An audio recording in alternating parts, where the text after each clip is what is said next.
નમસ્કાર વિદ્યાર્થી મિત્રો, રાજુ મેકવાનની યુટ્યુબ ચેનલમાં આપ સૌનું સહૃદય હાર્દિક સ્વાગત છે. વિદ્યાર્થી મિત્રો, આજે આપણે શબ્દોના અર્થભેદની ચર્ચા કરવાના છીએ.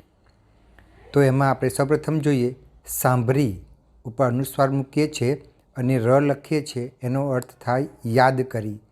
અને સાંભળી રની જગ્યાએ આપણે અડી લખીએ છીએ, એનો અર્થ થાય શ્રવણ કરી.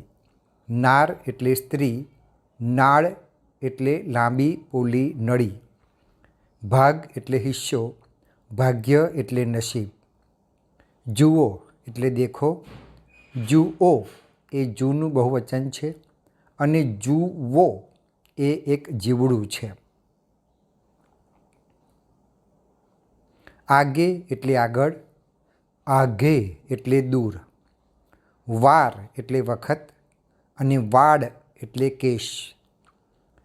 તેજ એટલે પ્રકાશ, તેજ એટલે તે સિવાય કોઈ નહીં, સાંજ એટલે સંધ્યા અને સાજ એટલે ઉપયોગી સરસામાન. પહેલાં એટલે પ્રથમ, પહેલાં એટલે પૂર્વે. ગાંડું એટલે અણસમજુ નાદાન અને ગાડું એટલે એક વાહન. અલી એટલે ઇસ્માઇલના એક ખલીફા અને અલી એટલે ભમરો. ચિતા એટલે ચેહ અને ચિંતા એટલે ફિકર. ઉછળવું એટલે છલાંગ મારવી, ઉછરવું એટલે પાલન પોષણથી મોટા થવું. દોષી એટલે કાપડ વેચનારો અને દોષી એટલે અપરાધી. અડગું એટલે આપણી પાસે હોય તેવું કોઈ દૂર થાય તે. અને વેગળું એટલે જે દૂર હોય ને દૂર જ રહે તે. ભ્રમર એટલે ભમરો અને ભમ્મર એટલે ભવો.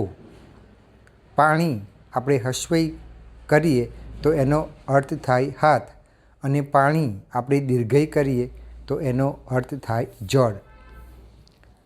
કાળજ એટલે કાળજું અને કાજળ એટલે મેષ. સૂઝે એટલે સમજે અને સૂઝે એટલે સોજો ચડે. તરણી એટલે નૌકા અને તરુણી એટલે યુવાન સ્ત્રી. કઠી એટલે ખૂંચી અને કંઠી એટલે ડોકમાળા. આરસ એટલે લીસો પથ્થર અને આળસ એટલે એદીપણું અથવા તો સુસ્તી.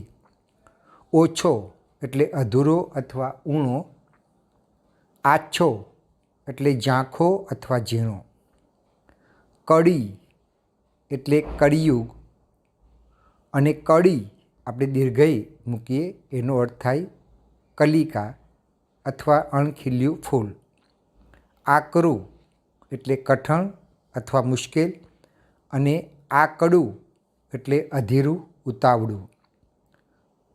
ગળી એટલે કપડાની ગેડ અને ગળી એટલે એક વનસ્પતિ.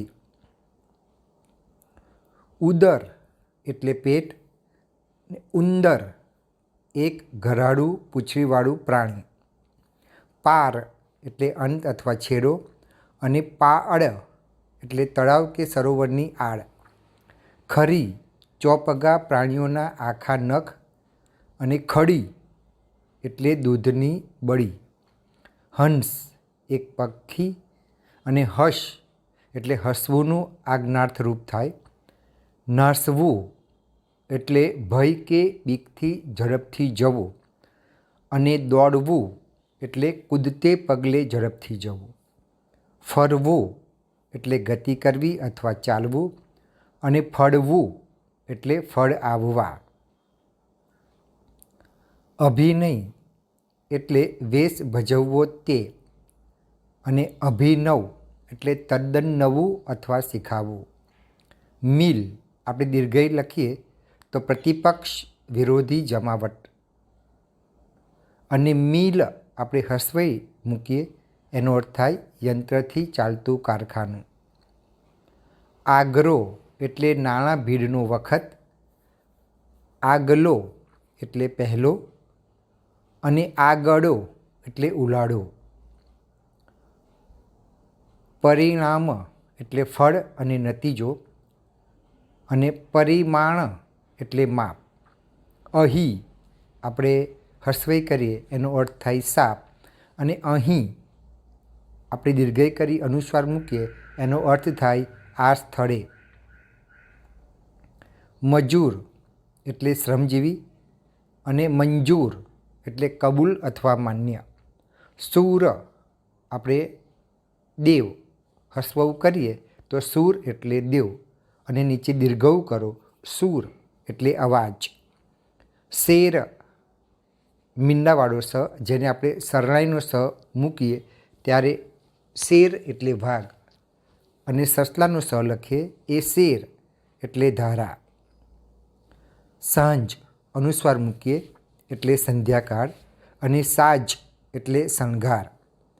ફાંકો અનુસ્વાર મૂકીએ એટલે અભિમાન અને ફાકો એટલે મુઠ્ઠો અથવા ફાકવું તે. મકોડા એટલે એક જંતુ અને મંકોડા અનુસ્વાર મૂકીએ એનો અર્થ થાય કેડના મણકા. ચીર આપણે દીર્ઘઈ મૂકીએ એનો અર્થ થાય ફાટ અથવા બે ભાગ કર અને ચીર આપણે હસ્વઈ મૂકીએ એટલે લાંબા સમયનું. પિયર આપણે હસ્વઈ મૂકીએ એનો અર્થ થાય સ્ત્રીના મા બાપનું ઘર અને પિયળ આપણે દીર્ઘઈ મૂકીએ અને રની જગ્યાએ અડ લખીએ એનો અર્થ થાય કપાળમાં કરેલી કંકુની અર્ચા. આટો એટલે લોટ અને આંટો અનુસ્વાર મૂકીએ એનો અર્થ થાય ચકરાવો અથવા તો ફેર. તરણી એટલે નૌકા અને તરુણી એટલે યુવાન સ્ત્રી. પ્રણવ એટલે ઓમકાર અને પ્રણય એટલે સ્ત્રી પુરુષનો પ્રેમ. રવિ આપણે હસ્વઈ કરીએ એનો અર્થ થાય સૂર્ય અને રવિ આપણે દીર્ઘઈ કરીએ એનો અર્થ થાય ખેતીનો પાક. સૂચિ આપણે સકોરાનો સ સરલાઈનો સ લખીએ એનો અર્થ થાય પવિત્ર અને સૂચિ આપણે સસલાનો સ લખીએ અને નીચે દીર્ઘઉ કરીએ એનો અર્થ થાય યાદી. શાખ એટલે આબરૂ અટક મીંડાવાળો સ કરીએ તો અને આપણે સસલાનો સ લખીએ શાખ એનો અર્થ થાય સાક્ષી. દિન આપણે હસ્વઈ કરીએ એટલે દિવસ અને દિન આપણે દીર્ઘઈ મૂકીએ એટલે ગરીબ. ઉન્મત્ત એટલે પાગલ અથવા દીવાનું અને ઉન્નત એટલે ઊંચે ગયેલું. મરીચી એટલે કિરણ અને મરીચી એટલે સૂર્ય. હવે ઉછરવું એટલે મોટા થવું અને ઉછળવું એટલે કૂદવું. ગ્રહ એટલે પૃથ્વી શુક્ર વગેરે ગ્રહ અને ગૃહ એનો અર્થ થાય ઘર. નશો એટલે કેફ અને નસો એટલે ઘણી રગો અથવા તો ગંદકી. અંત એટલે સમાપ્તિ કે નાશનો વખત અને છેડો એટલે દેખીતી લાંબી ચીજનો છેવાડાનો ભાગ. ઘણું એટલે ખૂબ અથવા વધારે અને ગણું ગણપતિનો ગ મૂકીએ એનો અર્થ થાય ગુણતા આવે તેટલું અર્થાત 4 ગણું. વધુ આપણે નીચે હસ્વઉ લખીએ એનો અર્થ થાય વધારે અને વધુ આપણે દીર્ઘઉ મૂકીએ એનો અર્થ થાય પુત્રની પત્ની અથવા તો વહુ. સંમતિ એનો અર્થ થાય સમાન મત હોવાની સ્થિતિ. સહમતિ એટલે સંમતિ ધરાવતું એકમત. જુઓ એટલે દેખો અને જુઓ એટલે ઘણી જુ. પરિણામ એટલે ફળ અથવા નતીજો અને પરિમાણ એટલે માપ. સંભાળ એટલે કાળજી અથવા રક્ષણ અને સંભાર એટલે શાક કે અથાણાંનો મસાલો. વિદ્યાર્થીની એટલે વિદ્યાર્થીની ષષ્ઠી વિભક્તિ અને વિદ્યાર્થીની એટલે ભણતી છોકરી. શસ્ત્ર એટલે હાથમાં પકડીને મારવાનું હથિયાર. અસ્ત્ર એટલે છૂટું ફેંકવાનું હથિયાર. શમ એટલે શાંતિ, ક્ષમા. હવે સમ એટલે સરખું અથવા સોગન. તેજ એટલે પ્રકાશ. તે જ એટલે તે વિના કોઈ નહીં. જીત એટલે ફતેહ અથવા વિજય. અને જીત એટલે જીતાયેલું અથવા તો ઇન્દ્રજીત.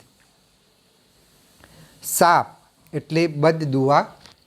અને સાપ એટલે સર્પ. આગલો એટલે પહેલો. આગળો એટલે ઉલાળો. બંગલો એટલે આલીશાન મકાન. અને બગલો એટલે જડચર પક્ષી. કળ એટલે સખત દુઃખ કે તેથી આવતી મૂર્છા. અને કર એટલે જકાત. પોયરા એટલે છોકરા. અને પોયણા એટલે કમળ બહુવચનના અર્થમાં. હવે ભાંડું એટલે કોઈ પણ વસ્તુ વાપર્યા વગર આપવાનું નાણું. અને ભાંડું એટલે ભાઈ બહેન વગેરે સ્વજન. અને ભાંડું બંને પણ અનુસાર આવે તો એનો અર્થ થાય વાસણ. મળવું એટલે ભેગા થવું. અને મરવું એટલે મૃત્યુ પામવું. ધસવું એટલે જોરથી આગળ વધવું. અને ઘસવું એટલે માંજવું. જીન એટલે જૈન તીર્થંકર કપાસ લોઢવાનું કારખાનું. અને જીન એટલે એક જાતનું ભૂત. સૂઝ એટલે સૂઝવું તે સમજ. અને સૂઝ એટલે સોજો. શરત એટલે નજર ધ્યાન. અને શરત એટલે હોડ અથવા કરાર. ખરું એટલે સાચું. અને ખડું એટલે જોડીને અનાજ કાઢવાની જગા. શક્તિ એટલે સામર્થ્ય અથવા બળ. અને સંકિત એટલે શંકાવાળું. મેદની એટલે ભીડ. અને મેદિની એટલે દુનિયા. જળ એટલે જળમૂળ અથવા તો એક ઘરેણું. અને જળ એટલે જડી એક જાતનો તાલ. જુઓ એટલે દેખો. અને જુઓ એટલે ઢોરના શરીર પર ચોંટતું જીવડું. બોર એટલે બોરડીનું ફળ. અને બોળ એટલે એક ગુંદર અથવા એક છોડ. ભાગ એટલે હિસ્સો. અને ભાંગ એટલે ગાંજાની કળી ને પાંદડા. લાકડી એટલે સોટી અથવા લાઠી. અને લાડકી એટલે વહાલી. ભાંગવું એટલે નાસવું. અને ભાંગવું એટલે તોડવું. બરાબર. ભાગવું એટલે નાસવું. અને ભાંગવું એટલે તોડવું. શોખ એટલે હોન્સ અથવા ઈચ્છા અથવા કોળ. અને શોક એટલે ખેલ, દિલગીરી અથવા સંતાપ. જાડા એટલે ચરબીથી ભરેલા. અને જાડા એટલે વિષ્ટા અથવા જુલાબ. આંગળી એટલે હાથ પગના પંજાનો અવયવ. અને આગળી એટલે બહારનું વાસવા ઉગાડવાની કળ. સર એટલે સરોવર. અને સડ એટલે ગેડ કે કાપો. પ્રસાદ એટલે પ્રસાદ. અને પ્રાસાદ એટલે મહેલ. પગલું એટલે પગના તળિયાની છાપ. ડગલું એટલે બે પગ વચ્ચેનું અંતર. પ્રમાણ એટલે માપ અથવા સાબિતી. અને પ્રણામ એટલે વંદન. કેસ એટલે મુકાદમો. અને કેશ એટલે વાળ. તકદીર એટલે નસીબ. તકશીર એટલે ભૂલ. અને તદબીર એટલે યુક્તિ. સારું એટલે માટે. અને સારું અનુસ્વાર મૂકો એનો અર્થ થાય ઠીક અથવા તો સરસ. બુક એટલે ચોપડી. અને બુક એટલે કોડિયો. વાજ એટલે કંટાળેલું, હારેલું. વ્યાજ એટલે નાણાં વાપરવા બદલ મૂળ રકમ ઉપર આપવો પડતો વધારો. શેર એટલે વાઘ અને શેર એટલે સહેલ અથવા તો મોતીના મણકાની માળા. નિવૃત્તિ એટલે નિરાત અથવા ફુરસદ અને નિવૃત્તિ એટલે શાંતિ અથવા સંતોષ. ગૌર એટલે પુરોહિત અથવા તો વિચાર. ગોળ એટલે એક ખાદ્ય દડા આકારનું, બરાબર, એક ખાદ્ય પદાર્થ જેને આપણે ગોળ કહીએ છીએ અને દડાના આકારનું ગોળ એના અર્થમાં છે. તેજ એટલે પ્રકાશ અને તેજ એટલે તે વિના કોઈ નહીં. તો વિદ્યાર્થી મિત્રો, અહીંયા આપણે આ શબ્દની અર્થ ભિન્નતાની ચર્ચા પૂર્ણ કરીએ છીએ. આશા રાખું છું વિદ્યાર્થી મિત્રો આ વિડીયોમાંથી આપને ઘણી ઉપયોગી માહિતી પ્રાપ્ત થઈ ગઈ હશે. જો વિદ્યાર્થી મિત્રો તમે મારી યુટ્યુબ ચેનલ પર નવા આવ્યા હો તો મારે તમને ખાસ કહેવાનું કે મારી યુટ્યુબ ચેનલમાં આપને ધોરણ 1 થી 12 ગુજરાતી વિષયને લગતા અભ્યાસ, સ્વાધ્યાય, વ્યાકરણ, ગદ્યાર્થ ગ્રહણ, પદ્યાર્થ ગ્રહણ, અર્થ વિસ્તાર, સંક્ષેપીકરણ, અહેવાલ લેખન, વાદાત્મક ગદ્ય, ભાવાત્મક ગદ્ય, સાથે સાથે સમાસ, છંદ, અલંકાર, શાળામાં કાર્યક્રમનું આયોજન કેવી રીતે કરી શકાય તેના વિડીયો, નાટક, ગરબા, એકપાત્રીય અભિનય, અધ્યયન નિષ્પત્તિના વિડીયો, ઇનોવેશન કાર્યક્રમને લગતા વિડીયો, આ બધા જ વિડીયો આપને મારી એકમાત્ર યુટ્યુબ ચેનલમાં મળી રહેશે. વિદ્યાર્થી મિત્રો, તમે ચેનલને સબસ્ક્રાઈબ કર્યા બાદ તમે પ્લેલિસ્ટમાં જઈને જોઈ શકો છો. આ સિવાય વિદ્યાર્થી મિત્રો, જો આપને ગુજરાતી વિષયમાં કંઈ મુશ્કેલી હોય તો તમે નીચે કોમેન્ટ બોક્સમાં કોમેન્ટ કરીને જણાવી શકો છો. તો અહીંયા મારો વિડીયો પૂર્ણ કરું છું. ફરી વખત નવા ટૉપિક સાથે મળીશું. ત્યાં સુધી આપની રજા લો. આવજો વિદ્યાર્થી મિત્રો, આવજો.